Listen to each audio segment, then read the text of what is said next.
Welcome to Commander Central. We've got our tuxedos on, our hair is freshly cut and styled, and our legs are waxed and shaved. We're here looking our best to present you with the award for the best EDH cards of the year. This is the Rifties 2018, and I'm Dana. I'm Max. And I'm Chris. And we'll just start this off by saying thank you to Luke Witten, friend of ours, who is the person that coined the name the Rifties for best cards of the year. So thank you, Luke. Yes, thank you. But before we get into any of that business... Did we ever send him a congratulations for getting married? I don't know if we did. So, Mazel tov. Mazel, Luke, for getting married. Because that was like a month-ish ago or so. Yeah, I just saw it today. So. Did you? Congrats, man. I didn't know. So, yeah, shout out to former co-host Max and mine, Luke Witten, for getting married and for coming up with the Rifties. Any games this week? We were just discussing off mic literally like 40 seconds ago that Chris was sick this week, had the flu, so he was out. Mm-hmm. And I played one game with Max. Yep. And I one-shot Max with Mina and Den out of the command zone with a Blood Rush Rubble Hulk into a Berserk. And Max ate 30 some damage. Commander damage. But you were playing Brago and looking super sketchy. You had a Grim Monolith out and like a Mana Vault, and Brago was on the field wearing Lightning Greaves or something. Yeah, the Berserk put it over the top because I think I had enough to block, and then you're like, oh yeah, Berserk. I'm like, oh yeah, that's game. Yeah, so I was able to sneak. But and then you said, I hope you die. And then I did. I died like 3 turns later to somebody else. So I paid the price, karmically speaking. Any cool things happening in your games after that? I saw a new deck in the shop, Volrath. Yeah. The mono black Volrath. Yeah, how did that play? It looked explosive, it just didn't. Like every time he did try to do what you did with me, with Mina and Den, I somehow had like a Path to Exile or a Swords to Plowshares. So it's like, okay, you can discard 5 cards to make them a 30-30. Right, because with Volrath you can pitch cards to give him +X, where X is the casting card, X CMC is the card. CMC of the card, and it has to be a creature card. Okay. So the deck runs a bunch of big beaters, I would assume, like Eldrazi, even that kind of thing, that you pitch to make Volrath huge and swing in.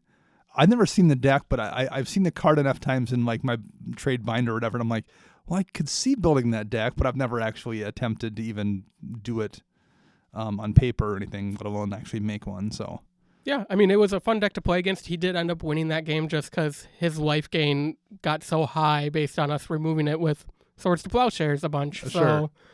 And then he played, that was a different game, so never mind. Okay. I had a Precursor Golem out in one of my games, and it's a 3/3 Golem that makes 2 copies of itself, and whenever any instant or sorcery targets one Golem, it targets all Golems you control. In this case, I don't have any other Golems, so that's fine. It's just a Precursor Golem, and it's 3 copies. And normally you're like, okay, that's just one removal spell turns into 3, and it's not a big deal, except for something happened I hadn't seen before in a game, which was someone cast Grim Affliction on my Precursor Golem, which is a spell that puts a -1/-1 counter on target creature, and then you proliferate. Except for the way Precursor Golem works, you copy that spell. So he puts a -1 counter on the Precursor Golem and then proliferates, but it copies that for each one, but that gives him 2 additional proliferate triggers. Wow. So we got to kill my Golems, with just those, but I had 3 proliferate triggers to then stack on his stuff, and like one other thing had a -1 counter on it, so we got to stack 3 more counters on that. It was like was a perfect card to have when someone puts down a Precursor Golem. So that was kind of a cool little interaction. And I had a Rancor I couldn't get rid of in a game. That was my MVP card. I couldn't get rid of it. And because number one, it goes to literally you can't get rid of Rancor usually. Right. But like he put it on something big and it can't, but he couldn't swing. So it comes to my turn and I'm like, oh, I'm casting a Pier's Whim. Get that Rancor out of here. But it then just bounces back to his hand and I'm like, oh, that's right. Yep. But it was still the right thing to cast because I had to do something. Came back around, he cast it again, and I had some way to keep from getting hit. I regrowth Pier's Whim, cast it again, because again there was enough other stuff to take on in. It got me a land, and it was like the logical play. But like I had no way to deal with that stupid Rancor. So yeah, I was like, just let me draw Deglamor, then I can shuffle it at least. But I didn't hit the Deglamor. So yeah, for 1 mana, not that everyone didn't already know Rancor is a great card, but Rancor is a great card if you didn't know. anything else from anybody on games or decks or anything? I was going to ask you, Max, have you made any upgrades to anything? Or you, Chris, you were talking about digging out your Alesha deck and doing some tweaks. Anything anyone's added to any decks in the last week or two? You can go first. Because you had your... I'm not going to say. You don't want to give away your secrets before you unleash the beast. I should say Max and I had a discussion via text one day about indestructible and land destruction. And that might have ended up in Alesha. Was it there's that white enchantment, but that's all lands, right? Or is that just your lands? It's all lands, but my lands come back. Or every two lands. You're talking about Thran's Yeah. Gateway or No, whatever. I'm talking about yeah. There's an old Fall of the Thran. Fall of the Thran. I was actually thinking there's an old enchantment that like makes lands indestructible from like M12 or M11 or something. Terra. I have no idea. I forget. Max will look it up while we're having this conversation. Literally. But you were thinking Fall of the Thran. Okay. Yep. And I'm in Boros, so I'm gonna run Boros Charm. Sure. I have You carries Reanimate. protection if you want it. I have Reanimate and Entomb to go for Avacyn, and I'm just gonna blow up everyone's lands. After that last week that I played, and I'm like, oh, this is how we're playing and now. If you blow up everyone's lands and you have a plan to win, and you're gonna like win in like two turns with your creatures in play, that's just a win. That's fine. And with Alesha, I just get to keep reanimating Sure. stuff, so I'm just gonna continuously have higher. Sure, advantage, that makes sense. It's like playing. It's essentially like doing with Kalia. Yep. I believe you're talking about Terra Eternal. There we It's go. 2 mana. It's a 3 mana enchantment, 2 and a white from World Wake. Oh, World's like okay. All lands are indestructible. But it's all land, so it wouldn't. Okay, I thought it was. So that doesn't really give you a cheat there, but Fall of the Thran makes sense. Okay. How about you, Max? Any upgrades? I put a land tax in Regna and Krav. Oh, that makes sense in that deck too. Haven't seen it yet, You but haven't drawn it's it? in there. Is it the Battle Bond one? 'Cause It I know is you were the Battle throwing Bond one. You were throwing a fit because we found one for you at the shop. You're like, but that's not the Battle Bond one. I was like, it doesn't matter. I don't need the Grimace Pimp in my deck. I wound up basically. Chris played my Glissa deck 2 weeks ago, I think, and you're like, you need more basic lands in that deck. Yeah. So I did. I put 2 more basics in. I switched it up a little bit and added a couple more basics. Were you at what, 4 of each? I was at 5 of each, and I went up to 6 of each. So now I'm up to 12, which is still probably a little bit light, but Yeah, it's not like I got Blood Moon or anything. It was just the continuously drawing non-basics going, oh, okay. Like I drew Haship Oasis and the black one. I pulled both of them. That's what I pulled. Because they dealt damage, and I'm like, Yeah. oh, this isn't good. This is not good at all. And my thought was it would give me 2 more things to sacrifice to Scavenger Grounds while leaving Scavenger Grounds out there. But the odds of having one of those out and Scavenger Grounds, and it just never worked. It wasn't worth the life loss, so I pulled those back out for 2 basics. I got to crack a Scavenger Grounds this week. Yeah, and I heard someone complain about it across the room, like, come on, what's with this graveyard hate or something? And then I got blamed for telling people to run graveyard hate. You're welcome. Yeah, that's on me. But run graveyard hate. Despite that, Indeed. you should still run it. So if you want to tell us how I shouldn't keep telling people to run graveyard hate, where would you find us on the interwebs? You can find us on Twitter at CMDR Central. Find us on Facebook, CMDR Central, and holy buckets, there's a lot of people talking to us on Facebook lately. I've been attempting to be a little more active on there for the channel, so we've had some activity. Yeah. I've been sick, and so I pulled up Facebook today, and I look, I'm like, wow. You can find us on YouTube, CMDR Central, online at cmdrcentral.com, and also on iTunes. Yes, indeed.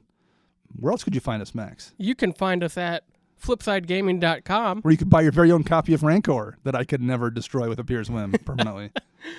Use promo code CMDR in all caps, and you'll get 10% off your order, including those Ultimate Master singles. Yes, indeed. You can also find us on Patreon by searching CMDR Central. And I think we had a couple new Patreon supporters this week. We have quite a few new Patreon supporters this week. So we want to give shout-outs to Kyle Madgwick, Nick, I'm not even going to pronounce your last name, but he's from MTG Lexicon. Yeah. Morris Gonzalez, Bjorn Helgo, Steve Rennick, and then DJ Howell. We just want to say thanks for upping your contribution to join the chat room.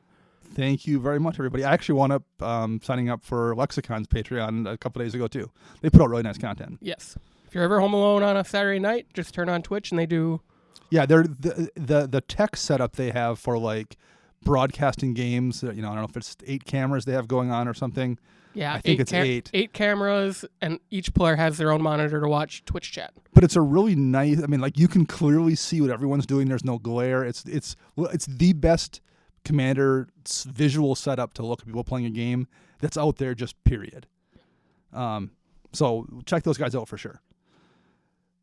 Speaking of social media stuff, I think we have a couple contests going on as well. We do. So for the people who want to support us on Patreon, when we hit 100 supporters and keep that for about a month. And we're not too awful far We're away. at 75. Are we really? Nice. So, All right. Almost there. We will be giving away to one lucky person a Sealed from the Vault Angels. And then a different lucky winner will be winning a Sealed from the Vault Transformed. Nice. From you two gentlemen, generous gentlemen, are each donating one of those. Chris is looking at me like, I don't know you anymore. Oh, yeah, I know. I'm just messing with you. But otherwise, we do run monthly contests on Twitter and Patreon. So this month on Patreon, if you are a subscriber and a supporter, by the end of December, you'll be entered in to win an unopened Ultimate Masters box topper. Oh, that's right, yeah. Donated by Dan Mel. In fact, listener Dan Mel has given us a box topper to give away. That is insane. I'm holding it in my hand, and I really want to open it. Chris called me this past weekend. I was out of town, and he called me. He goes, "You need to come to the shop right now." And I'm like, "Why? I can't keep this box topper. I'm going to open it." I'm It was very hard. And I had just opened my box, and I'm like, I'm I'm like, I'm in Madison, so that's a little difficult right now. I hate you. So get it. So someone be a Patreon supporter and get this off our hands, so we don't have to be tempted by this box topper. Right. And thank you very much to Dan Mel for donating that as a prize as well. And Dan Mel says it's a Stirring Wildwoods, so if it is, I'm terribly sorry. if it really is a Stirring Wildwoods, yeah. I would still take a Stirring Wildwoods as a box topper. It's still a good looking card. Of course. And then for Twitter this month, we are giving away an oversized Vanguard card and a pack of the Dragon Shield side-loading inner sleeves. All right. And how would you enter that contest? What hashtag would you use? You have to retweet. Chris's brain is just in slow Fried. motion. No, I know what it is. I'm trying to think of a way I could spin it some way. I'm fried from being funny today. So it's hashtag CMDR, so I don't get yelled at like last week. Die Hard is a Christmas movie. I capitalized is this week, too. Oh, nice. Nice. And for everyone who is on Twitter, if you do hit the limit, you can change Christmas to Xmas. We'll take it. Yep. We'll still find you. And we did mention MTG Lexicon, but one thing I'm going to also mention here, and we'll probably try to do this just for a minute or so every show. We got a nice shout out on Command Zone a couple weeks back, and we really appreciate those guys doing that. Josh and DJ, it helped us get some more exposure as well. That was really nice of them to do. And even though we don't have a lot of necessarily the reach they have, I do think it's a nice gesture for content creators to thank other content creators when they put out good content. So we'll probably just mention one different show a week. We did mention Lexicon, but I'm also going to shout out Brothers Warcast did a really good show this week on net decking. And they made a lot of good points, both pro and con. But it was interesting hearing people argue pro net decking, or at least these are the reasons for it, even if they didn't necessarily agree. And it didn't really change my mind necessarily, but it was a really good show, and it was a good conversation to hear. So check out those guys, Brother Warcast. They do a good show. And this week was especially good. Yeah, it was a great show. I listened to it, and Zach from Brothers War participates in our chat room on Slack.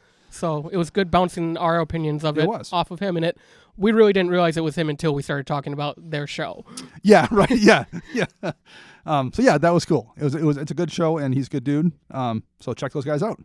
I commented in Slack this week. You did. Once again, I was awesome. shocked. But no one responded but Dana, and I'm like, oh, well, fine. I'm just not going to talk in here again. Actually, here's what happened. It's happened the last 2 times you responded in Slack. I thought you were a new person. And it's taken me 10 or 15 seconds to be like, oh, wait, no, that's Chris. I believe I always comment with, somebody screenshot this.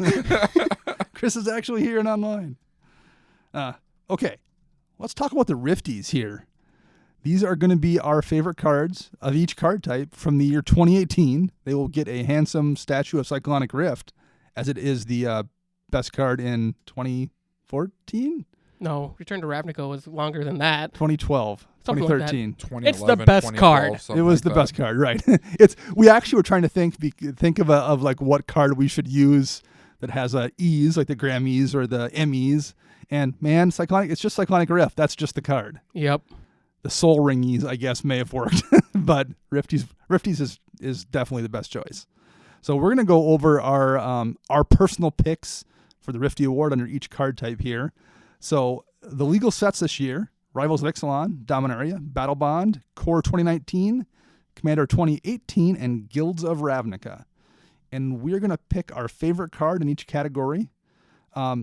And that's really it. Like we didn't specify the most powerful card, although maybe that is what it is, or the most interesting card, or that could be too. We're just going to pick the ones that we think were the most interesting or our favorites in each category, and maybe explain why we chose those particular cards.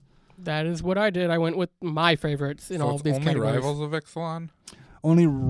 Did I say right? Yeah, only Rivals. Yeah, I had to take Chart a Course off my list. Yeah. Because I love Chart a Course. That would have been one of my winners. Pause So- as Chris redoes all of his Chris notes. redo his entire list. I'm now. just double checking to make sure I didn't put like regular. Oh, I do have a regular Ixalan card on here. We will start off the Rifties here by giving the award out to the best commander of 2018. Max, who is your nominee for a Riftie for best commander? So I went through, I looked at all the commanders from 2018, and I narrowed it down to 3. And these are the 3 that I thought brought something different or want something new to the game that we haven't had, or something I haven't had in the game yet. So my 3 were Etrata the Silencer, Tuvasa the Sunlit, and Traxos Scourge of Krug. Okay. Out of those 3, I went with Traxos as my favorite commander of 2018. I like Traxos quite a bit, and he was one of the ones I was down to. Why Traxos? I've always been interested in building a colorless deck. Okay. But usually you either have to go like Eldrazi or like Karn. Well, I mean, prior to Hope of Jirapur and Traxos, those were your choices, right? The Eldrazi or Karn. Right. And I think with the historic, all artifacts being historic now, that really makes Traxos really quick. I mean, if you have all the mana rocks, you can get them out fast. You drop an Ornithopter, he untaps, and you can start swinging away and hitting people for 7. And the thing where he untaps when you cast a historic spell and comes into play untapped, I mean, that's a downside to a degree, but there's ways you can tweak that to an upside too. Right. So that is why I ended up picking Traxos as my favorite, is because out of all of those 3, he's the one I most likely see myself wanting to build and keep that deck around for a long period of time. Traxos is Max's nominee. Chris, who do you got for us? Bad nominee. Bad. Someone has to be the Justin Bieber of the group. Wow, yeah, that's true.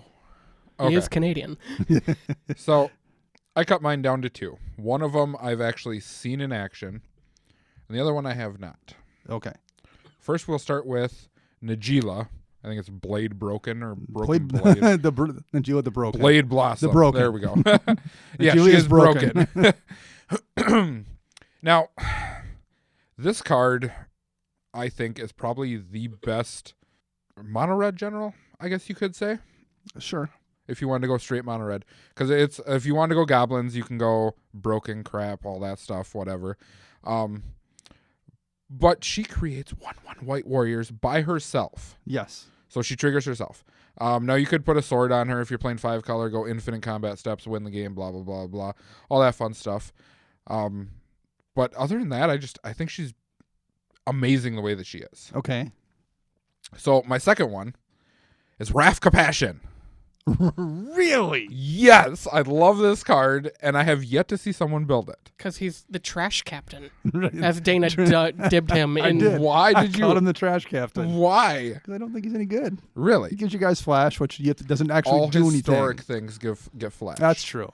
And you are one who's been hyping Leyline of Anticipation and Vidalcan Ori and all this stuff. He does the same thing, but for historic cards. But that's all he does as your commander. I just don't think that's that powerful. But a 3/3 flyer for 4. That's true. And we may be having an altered Leyline Anticipation to give away as a prize next month. We will see when next month rolls around. Anyway, sorry to interrupt you. So which of those 2 are you going to go with? Najeela the Broken by far, or Trash Captain? All right, Najeela by far. I can't disagree with Najeela as a standout this year. And she's definitely one of the strongest commanders we had for sure. I think Tatiova is pretty strong. New Joyra is pretty strong. New Niv Mizzet is ridiculously powerful. If you want to play just 5-color expensive good stuff, Joda's pretty good. Muldrotha is really strong. I like Traxos a lot, as I mentioned. But I came down to 3. Arcades Strategist, Varina Lich Queen, and Lord Windgrace. I liked Varina because people have been kind of wanting an Esper Zombie commander. She fills that role. It's kind of a unique thing, and she's strong. Arcades is pretty useful. He lets people build Wall Tribal, which is something people have wanted for years. He's a cool lore character. Windgrace is a great lore character. Jund, Lands Matter. He's a solid card. And having seen those decks, I think Varina's the strongest, but it's just Zombie Tribal for the most part. Lord Windgrace is a really, really good commander. I think you can build him with kind of a wide token build, like when you play Avenger of Zendikar and make tokens, or the Baloth that makes tokens. You can have Landfall go wide. You can have Landfall go tall. You can have Landfall do combo stuff, which is what I probably have seen the most frequently. I think you can play him kind of as a weak fair deck. You can play him as a really strong near CEDH level competitive deck. So for all of those reasons, I think Lord Windgrace winds up being my favorite commander of the year. I think he just has the most flex. He's a lore character people have wanted to see. He's in the colors people have wanted to have do things. I think he winds up being my favorite for those reasons. So we're looking at Lord Windgrace, Najeela the Broken, and Traxos as the 3 nominees. We're going to put these out there on Twitter for people to vote on. Yep. And you can do a write-in as well. If the write-ins get more votes, then so be it. I'm making a list, so I have all these broken down. I bet you Traxos doesn't win. Nope. I do like Traxos. I don't disagree. I am a fan of Traxos. I didn't pick Najeela because I knew someone on this cast would pick Najeela. That was my first person. Like, Najeela wins. I mean, she's probably the strongest, I would say. There's quite. I mean, Niv Mizzet's really good too, but right. So let's look at non-legendary creatures, cards that are going in the 99 in the creature slot. I will start this one out. We'll go backwards here. Okay.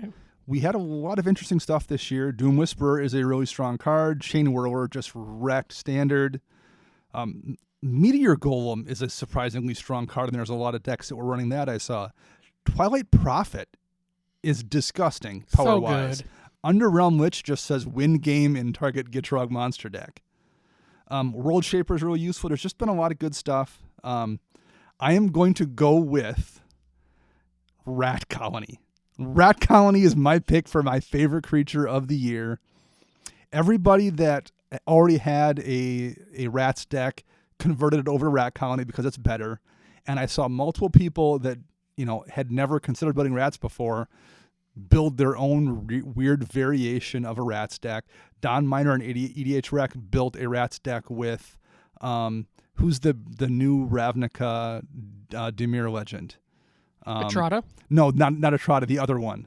That's the guild leader. Why did I just forget his name? The clone stuff. Oh, Lazav. Well, yeah, built a Lazav Rats list. You can you can general damage with Lazav. Yeah. All the Oh, that's so nasty. Yeah, I mean, you can build Athros, you can build Marin, you can build Muldrotha. There's like a lot of different things you could do with Rats, and even though it's just Rats, it's just that one card. It was the one creature index people seemed the most excited about, and even though I don't want to build it, I just kind of it was everywhere. Chain Whirler blows you out. Chain Whirler just ruins your day, right? Night of Soul's Betrayal ruins your day. Pyrrhemia ruins your day, but still, I'm going to go with Rats. What do you got for us, Chris? I'm going to win this. This is so great. I didn't know it was a competition, man. I had 3 cards that I thought were really good. We'll start with Carnage Tyrant. 7/6, uncounterable, trample. Just the green card that everyone's looking for that you can just jam and don't have to worry about anything. It has hexproof as well, so it's going to stay on the board unless a Wrath happens. It just plays in any deck. It's just a card that's going to do things in any deck you run it in. Another card that everyone is hyped on, but I haven't seen a whole lot of them, is Arena Rector. Yeah. The ability to go for Planeswalker. When it dies, you exile it just like the other Rector. And my vote for the best creature this year has to be Spellseeker. Okay. What's wrong, Max? Nothing. All right. The ability to go for any CMC card 2 or less. Yes. Is phenomenal. Now, a lot of people look at this card and they think, okay, I have to go for blue. It's like Merchant Scroll. It's really not. It can go in, if you're playing a 5-color deck, you put it in here, you can go for a green instant or sorcery spell. Yep. It does not limit you to that. Worst comes to the worst, you go for a tutor to tutor up something that's more than a CMC. Right. All your good tutors are small.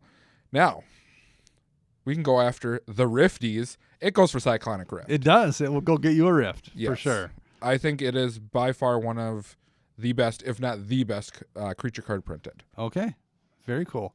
Max is upset. I am upset because I feel like Chris literally stole my notes. Did he? So if we both have the same answer, that's fine. We'll just put. So this one was actually kind of tough for me because you mentioned that you sent me the message. I saying, scrolled through all the creatures. I'm like, nothing really except for Spellseeker was popping out. Sure.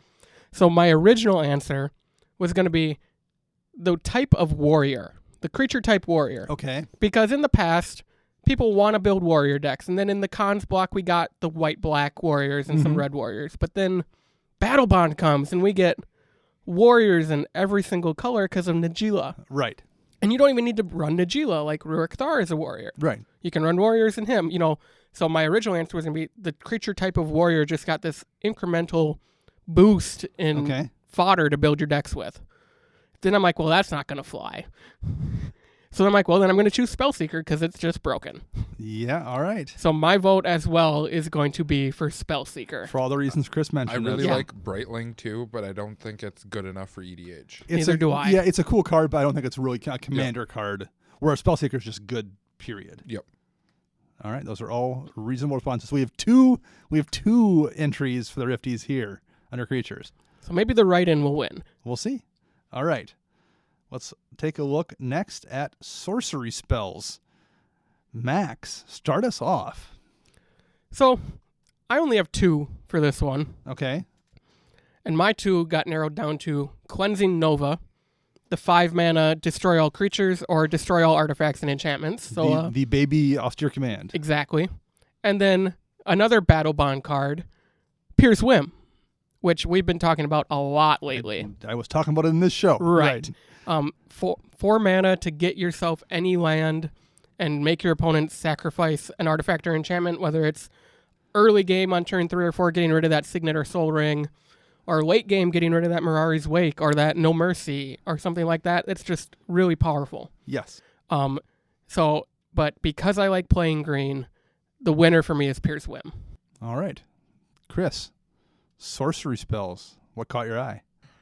All right, so I have 2 that are a little obscure. Okay. So we have Karn's Temporal Sundering, just a good general extra turn spell, bounces something, but limited to legendary in order to cast it. Yes. And then my vote, I'm going to vote, and this is really obscure. I haven't seen it played in Commander. I've seen it a lot in Standard, though, is Star of Extinction. I have seen it in Commander. I have too. At least once I've seen it. I believe it is in a Firebird and Sunspeaker deck in our shop. Yep. Or was at one point. That's where I've seen it as well. Yeah. That's gross. It was. So destroy target land, deal 20 damage to each creature in Planeswalker. That's just, it's like Mono Red's version of a board wipe. Yes. And taking out Planeswalkers is really, really useful as well. It's like the grown-up version of Anger of the Gods. Kind of, right. Yeah, it's the big version of that. All right. I also had Cleansing Nova on my list. That's, I think, a really, really good card, and it's one of those cards that's now part of like the canon of cards that if I'm building a white deck, I'm strongly considering Cleansing Nova in the package. I mean, regardless what the deck does. I have Notion Rain on my list. It's kind of this year's Chart of Course for me. I think it's a better Read the Bones if you're able to play blue and black. I mean, it's not worse for the most part, and in plenty of decks that have any kind of graveyard interaction, it's a much better Read the Bones. And Read the Bones is a fantastic card. So I like Notion Rain a lot. I like One with the Machine a lot. If you're playing an artifact deck, it's a 4-mana draw cards equal to the largest CMC among artifacts you control. If you're an artifact deck, it's almost always going to be like a draw 4 or 5 worst case scenario most of the time, and plenty often you're going to draw 6 or 8 or maybe more.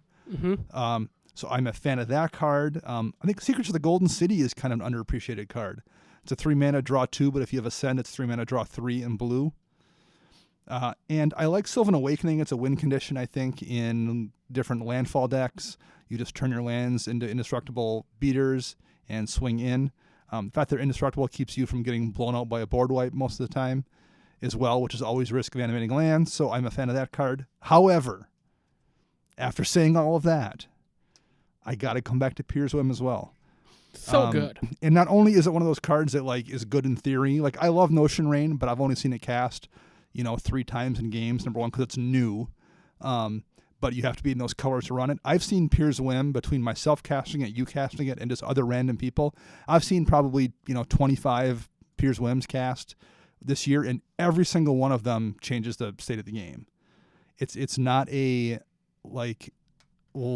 game altering like tooth and nail situation. It's just always fantastic value. So I will also go with Pier's Whim. So we're going to have Star of Extinction and 2 votes for Pier's Whim. Remember, for Pier's Whim, everyone is your foe. Exactly. Everyone is your foe. And they don't need something on the board in order for them to be a foe. Right. They're still your foe. All right. Instance. Since I was last here, I will start this one off. Chris hasn't gone first yet. I don't ever go first. Chris hasn't gone first. Chris, would you like to go first? It is the Christmas time of the year. I'm going to screw up this one because it's not an instant. No, it's an instant, but it's something that we call it around the shop, and we don't swear on this show. Okay, all right. So you want me to go first? Is that what you're saying? All right. I had a couple cards I considered here. Crush Contraband, I think, is also one of those cards that, like Cleansing Nova, if I'm playing white, I'm at least considering it in the deck, just full stop. That's the new, not as good Return to Dust, right? Or maybe better because... Equal Return to Dust? Because the downside is you have to pick one of each, but the upside is it's always hitting 2 targets. Right. And Nexus of Fate, obviously, I mean, that's a win condition in decks. So we just talked about that Kavo deck last week. We did a deck tech on, and that was one of his win conditions pretty often as Nexus of Fate. So it's an instant speed extra turn spell that doesn't get exiled. That's disgusting. However, Assassin's Trophy is a card that exists, and I don't... That's the one that we screw up at the shop all the time. I can see where that went. If you look at the wording on it, it's a butt trophy. So we call it that. The butt trophy. And that's only still in more derogative terms. Oh, gotcha. All right. PG-13 level terms. The family-friendly version is butt trophy. Yes. That makes sense. That card is disgusting. It's as good of a removal spell as we've had in years since Anguish Unmaking, and it's maybe better. I don't know if it's better, but like it's that level. I think it's better because of the ability to destroy any permanent. And it's 2 mana. Yep. So yeah, Assassin's Trophy. I mean, any other year I would probably be going with Crush Contraband or Nexus. Nexus, because Nexus is just a ridiculously strong card. Assassin's Trophy is so efficient and so strong. I did call this card too that standard decks that are playing like the big Golgari decks, they run 1, maybe 2 max in it. Same with Modern. They're not running a full play set of them, just for the simple fact that you're giving your opponent advantage. Yeah. But it's also knocked the price of Abrupt Decay down. I didn't own Abrupt Decay because I number one, I didn't really have a deck for one, but it was always like 10 or 12 or 15 bucks. And I'm like, I want to get one to have one around. I actually bought one the last order I made from Flipside Gaming because I'm like, what else do I need? I'm like, Assassin's Trophy is $2.25. Well, or not Assassin's Trophy, Abrupt Decay. Well, I might as well grab one just in case I want it in a deck. At $2, I can have one lying around just in case. Right. I wasn't going to at 15. So yeah, it's a great, great card. Chris, what are your thoughts here on the Butt Trophy? Or is there something better than that on your list? There is. And I'm curious if Max has this card too. My vote by far has to be Mission Briefing. That's the blue Snapcaster. Yep, double blue. It allows you to surveil 2. Then, after you surveil 2, you may cast a card from your graveyard for its CMC, pretty much Snapcaster mage. I'm a huge advocate of using your graveyard. Yes, we say graveyard hate, all that stuff. But that's why you need graveyard hate, because you like to use your that's why you do that. Yeah. The ability to recast stuff in a singleton format is priceless. I've said it numerous times. It's amazing to be able to cast a card twice. Pretty much I consider Mission Briefing a second copy of like 5 different cards because it's meant for those 5 certain cards usually. So that is my vote. By far the best instant of the 2018 season. Very interesting. That was not on my list at all. All right. Really. I had this narrowed down to 2. Okay. And they are both in the color of black. All right. 2 black instants. Interesting. One of them is Thrilling Encore. Okay. Again, from Battle Bond. 5 mana instant. Return all creatures from all graveyards that were put there this turn. So, if you're playing a big mana black deck, wrath the board off of like a Decree of Pain, draw a bunch of cards, cast this, get everything back. Yep. That seems good. Yes. But the winner for me is going to be Vona's Hunger, which is a card that you've been a fan of. I have been a fan of.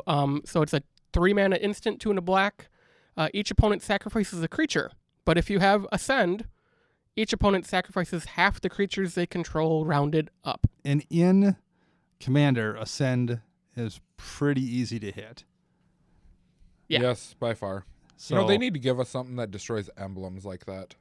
Yeah. That isn't even an emblem. It's just a thing. So, like, at least emblems are a physical thing you could technically target. There's not even anything you can target with Ascend, I don't think. Well, you get City's Blessing, and I don't know if it's considered like a It's not an emblem-ish. emblem, but it's It functions like one. Same as the if you are the Monarch, it's kind of similar. Okay, Vona's Hunger. So we have Vona's Hunger, we have Mission Briefing, and Assassin's Trophy, all of which are solid, really, really solid cards. I like how 2 of them are from Ravnica. Yeah. What? Oh, well. All right. Artifacts, Max. Why don't you start us off here? So we had a lot of good artifacts this year. I mean, Dominaria was filled with them. Yes. All that historic junk. But I got this narrowed down to 2. Okay. One being the Black Blade Reforged. Which you have been... I'm a huge fan I've of seen that. You kill multiple people with that card. Yep. I mean, it's just gives your creature +1/+1 for each land you control. And I really like that card. The only thing I don't like about it is if it's not equipping to a legendary, that equip cost is astronomical. Yes. Right. 7 to equip to a non-legendary is a lot of mana. But if you're... Most of the time you're equipping it to a legendary anyways. Right. So. You're equipping it to your commander. The other one I had was the Immortal Sun. Which you also ran in a deck for a while. I did run in a deck for a while. And this one, I'm going to give it to the Immortal Sun strictly because of it doesn't impact the board immediately like Black Blade Reforged does. And that is slightly a bad thing. But it does anthem your creatures right away. It does 6 things. Yeah, but knowing that it's going to shut off your opponent's planeswalkers, maybe your own if you run a couple, but also letting you draw that extra card in colors that don't draw a lot of cards, it really helps. Yeah. This has been replacing like Staff of Nin or Mind's Eye in my white and red and Boros decks, just because those really don't make an impact right away either. But this just does a lot more than any of those. Do you have it in your Tajik deck? Not yet, but it probably will be. The big downfall to this card, in my opinion, right now is the price point on it. It's like a $20 card. It's just not a cheap card. For us, anyways, around here, you can't find it. No, nobody has it's getting them. played in a lot of standard decks, and people are looking for it, and no one has them. Yeah. And this is one of those cards, too, that will then drop off, but not that much because of EDH. I after bet it you rotates, it's still a $10, $12 card. And then it'll start creeping back up again until all of a sudden you're like, when did Immortal Sun become a $22 card or something ridiculous like that? Chris? So I also have the Immortal Sun. I wrote a lot about it because it's probably my favorite of all the artifacts. Yes. But I have a couple other things, and I'm going to go a different route with this. The first thing was the reprints on certain artifacts, such as you got your Chromatic Lantern, Crucible of Worlds, that kind of stuff. Those reprints, I believe, really helped the Commander Society. I mean, I would say of all the card types, artifacts got the most reprints this year outside of master sets. Yes. That were impactful and useful to Commander players. It was wonderful. Another one that I have is Mox Amber, which I think is a cool card. It's not necessarily the greatest, but I think it's a pretty cool card. Plus, I have one in foil, so I'm just stoked about it. But my vote, and you guys are going to hate me for this one, and this one I'm not winning, it's going to be the new Lockets. The Locket cycle. I actually thought this is what you were going to pick. Did you really? You have been a fan of these since our review show. Not just for standard, but you said they'll probably make an impact in It is DH. a 3 mana mana rock, Worst case scenario, it's manalith. Yep, which is usually right around the CMC of a mana rock that creates colors that you want. But the ability to sacrifice it to draw cards. Now, you're not drawing 1, you're drawing 2 cards. It's not just replacing itself like Mind Stone. Yep. Or like the Clue Stones. It's giving you 2 cards. Now, worst comes to worst, I do believe it's 4 mana to sack it. Correct. So on turn 7, you could play it and sack it if you're like really far behind or something like that. But in the long run, I think this card pays itself off. If you drop it on turn 3, you get a mana rock. Later down the road, a lot of people are just going to ignore it, and you sack it to draw 2 cards. Yeah. And if someone does want to destroy it, you just hold the mana up and sack it to draw the cards. The other thing I really like about the sack ability is that it's hybrid. It's not, isn't it? Yep, Yeah. it's hybrid. Yeah, it is hybrid. I thought it was. For some reason, I was brain farting there. But so having hybrid mana really helps you with your mana when you're playing something else. So you don't have to be so strict on what you tap and everything else. Because I've noticed a lot of people screw that up. Me. Max. Where you tap, you cast a card, and then you pass the turn, you're like, oh, I tapped that wrong. The ability for the hybrid actually allows you to not have to pay such close attention to that. Yeah. Yeah. You have a lot more flexibility there. Yep. Definitely. All right. I had the Immortal Sun on my list. It's one of the ones I was considering. I'm a fan of Mox Amber as well. It's obviously not a Mox Opal. It's not on that level, but I think it's a good card. I think people were either overhyping it, like, oh my God, it's a Mox, or they were like, oh, it's terrible. And it's in between of it's a good card. It's not an amazing broken card. It could be in the future. You never know. I mean, going forward, the amount of legendaries that they've been printing. Right. Particularly like every time they make a new 1-drop legendary, or even 2-drop, really, that card becomes more and more useful because if I'm running a 1 or 2-drop, I probably will have Mox Amber in the deck. Yep. So I think it's a really good card. I have stockpiled a few of them because I feel like it's not a card that's going to drop more than the $4 it's at right now. And I just know I will be using them at some point. I already have 1 and 1. No, I have 2 of them in decks. Just wait till something legendary breaks, Yes. or not legendary, legacy breaks it. Sure, right. There's also potential of some other format impacting it. So I'm a fan of that card, definitely. And I like Endless Atlas a lot. That was in one of the Commander Precon. You can't run it in every deck, but like a mono white or red, or even Boros if you have a high density of basics, or colorless because it just cares that you have land of the same name. So if you're running a bunch of wastes and colorless, it's a 2 mana draw engine that lets you tap and draw for 2. That's really, really efficient in a lot of color combinations. I run it in my mono white deck, and I'm always glad to draw it. So that's one I really strongly considered. Helm of the Hosts, I think, is one of the 2 I think are better than everything else. Chris, why are you shaking your head like that? But I mean, it is players. like it just Dr. Mike. But it can win games. That's a game-winning card. Yep. However, it's a lot of mana. And it doesn't always, like, you have to have the type of commander that can do something with it. And there's plenty of commanders that don't do anything with it. I think any commander that has an ETB effect, that card is phenomenal. So I'm going to agree with Max here, and I'm going to go with the Blackblade Reforged. I don't think it's flashy. It's just like a workman-like card that comes in and puts up the drywall and gets the job done. And it's going to be showing up in decks, I think, consistently moving forward, where you have a commander that's normally on a 4-hit clock, and it suddenly turns it into a 2-hit clock, or even a 1-hit clock in some cases. Play it in Wrath Compassion. Because you can flash it in. You can't equip it on next turn, but you can flash it in. And you play what? Cigar's Aid lets you equip at flash Sure, speed? yeah. What's up? You've Trash you've- King you've- my foot. How's that Ramos deck coming? It's getting there. All right. Your Sunforger's upstairs. You can pick which one you want. We posted pictures of those actually did. this week. Or last week. Nope. It would have been. Last week. By the time this airs, it would have been last week. Okay, so we have 2 choices here: Blackblade Reforged or the no, you didn't pick Black. What did you I had pick? the Immortal You Sun. did Immortal Sun, Blackblade Reforged, and the Locket Cycle. So 3 choices here. I will start us off with Planeswalkers. The Riftie choices for Planeswalkers this year. We had some good choices. We had a lot of Planeswalkers because there was a bunch of starter decks. There was a bunch of Planeswalkers as commanders, although I don't think we really counted those. A lot of them were just kind of value engines. Like Vivian Reed isn't anything amazing, except for all of her modes are really, really useful in games, particularly in Standard right now. But I think she's a good commander card as well. I think Vraska Golgari Queen is solid. Tezzeret Artifice Master I run in my Vela deck, and drawing 2 cards off that Planeswalker every time. If he does nothing else but that, he's a bomb in that deck. But I think it's really, really tough to be better than Karn, Sign of Urza. He's always the best card in my Planeswalker deck. Now, granted, it's mono white, so that's not a lot of competition. But like, he's just. I mean, Elspeth Sun's Champion is a great card, and I would rather go for Karn first. And he's the one I try to protect when someone goes to destroy him. I try to bring him back and recycle and reuse him again. He always impacts the game. He's been strong in Standard and in Eternal formats even. So that is my choice, is Karn, Sign of Urza. Chris, who is your pick for the Riftie Planeswalker? I have 2. One is Teferi Hero Dominaria. This card is played in nearly every format.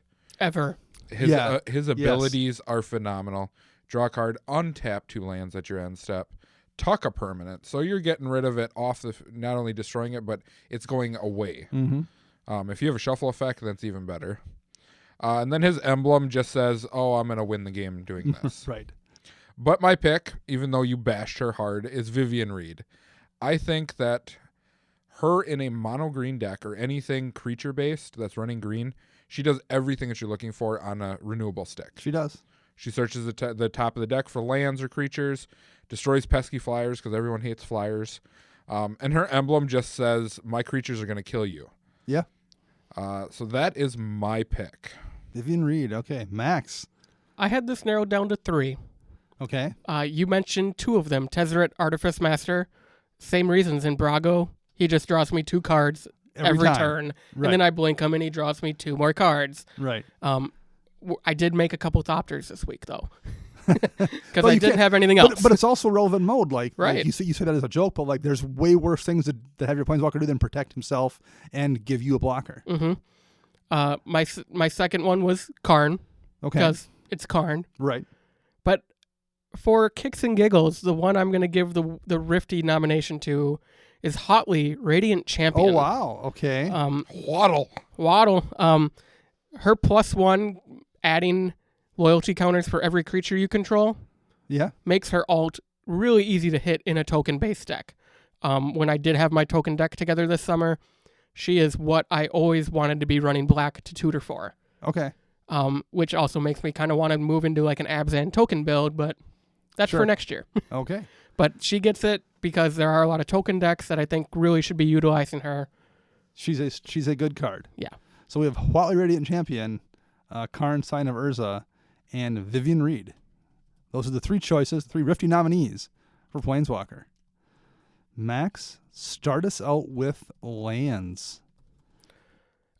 This was kind of a no-brainer for me.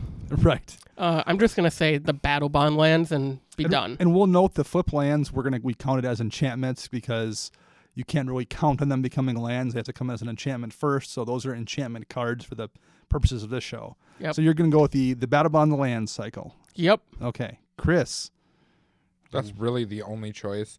There was one other one. I can't remember the name of it.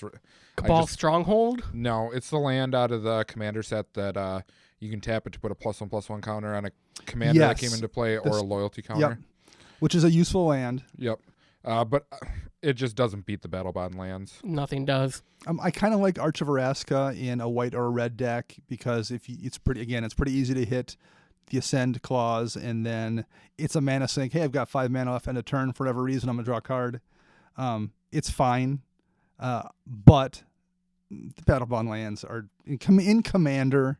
It's basically an always enter the battlefield untapped dual land with just no downsides. I guess you can't fetch them, but I mean, I don't care.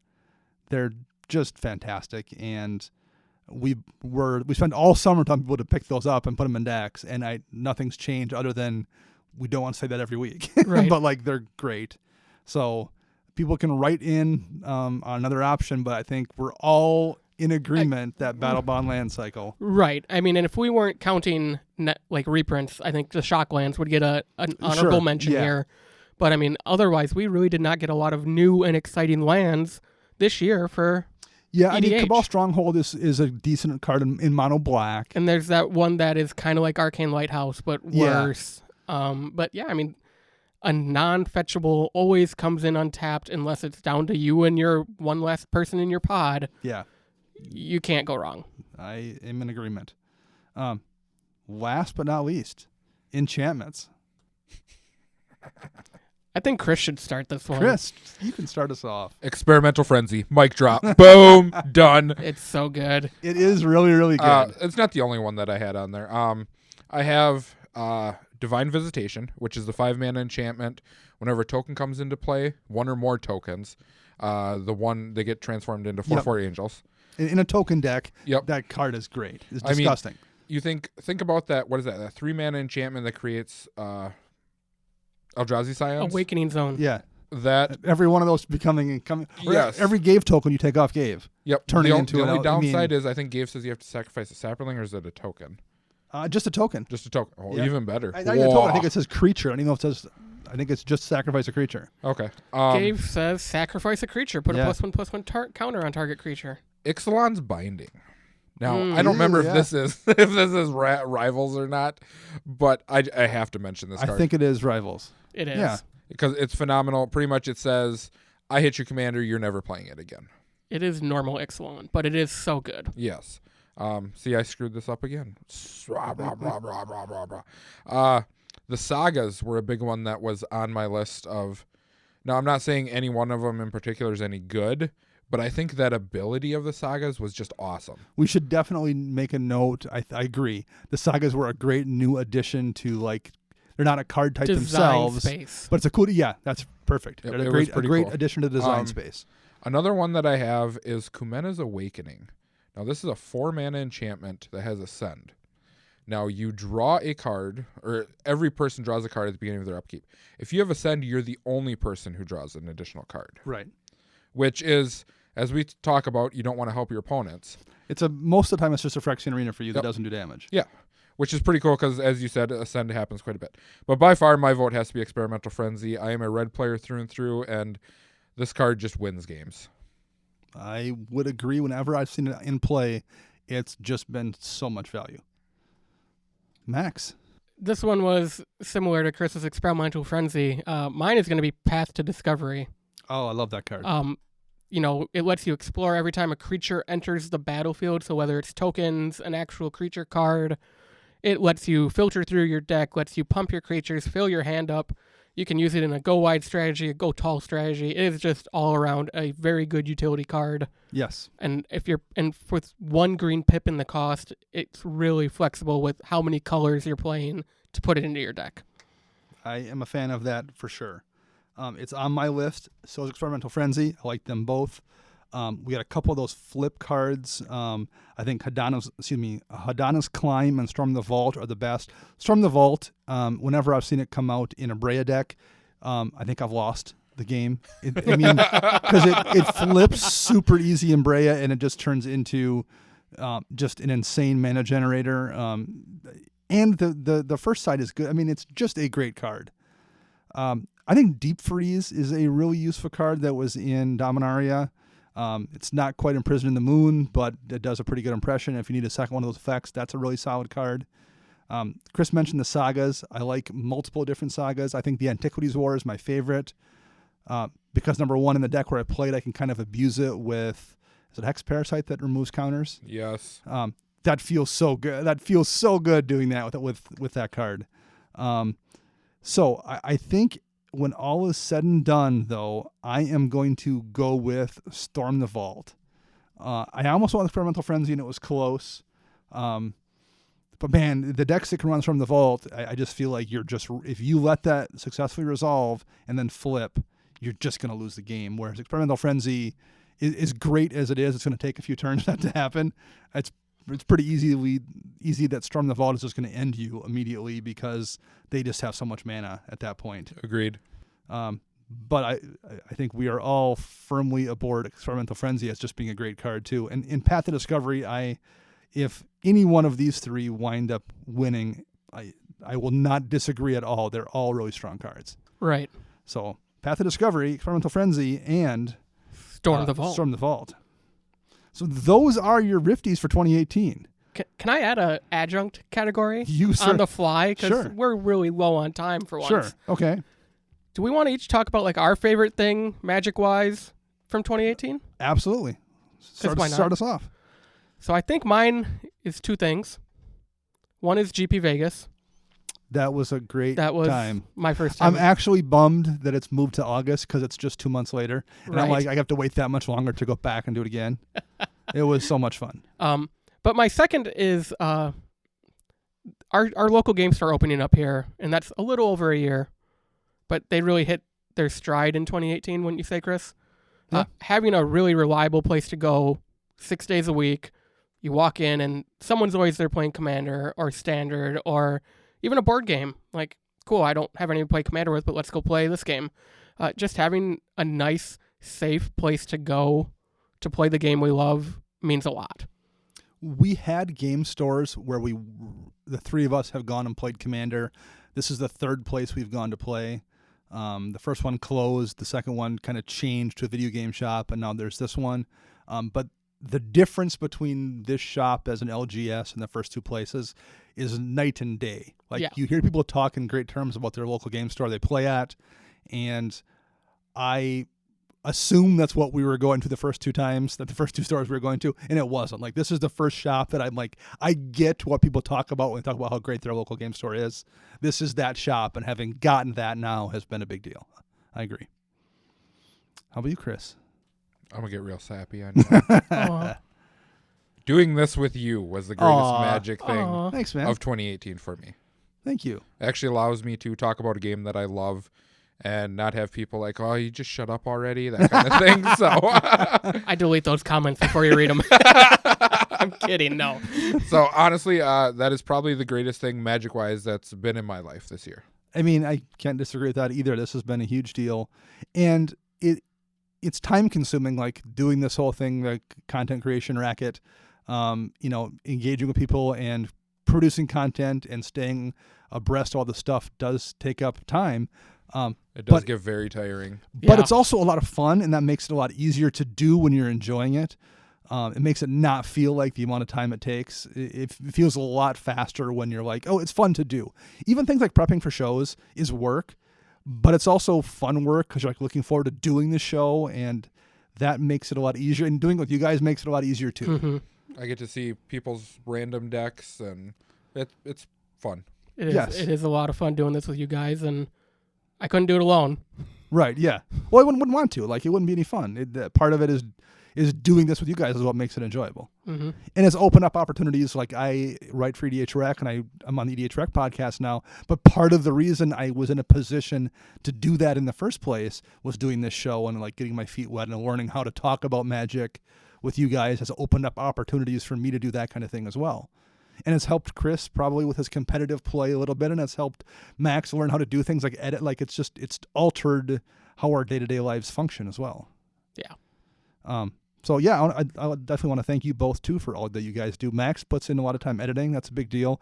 Like, a lot of shows thank their editor every week. We actually don't, because we don't have an extra editor. You just do all the work. Yep. So we kind of skip over that. But that's fine. For those that don't know, Max edits this whole show himself. So. And if you don't like it, then I'm sorry. It's a different Max. It's a different Max does it, right? If you don't like it. If you do like it, it's just Max. Yeah, I agree. The shop has been great. Doing the podcast has been great. Being part of the Magic universe has been really bizarre. To have people like talk about us like we are part of the greater Magic community has been cool, but it's still kind of a weird thing that I can't wrap my head around. Seeing us mentioned on the Command Zone, or having people on Twitter asking us questions about decks. The greatest thing about being on this podcast is when people come up to me and they're like, oh, can you help me with the Commander deck? I look at them like, I know nothing about Commander. But like, people coming into our shop specifically looking to play games with us is something that I can't entirely wrap my head around, the fact that happens. I'm going to add on to that, because we had a listener Matt from about an hour away was in the shop this week again.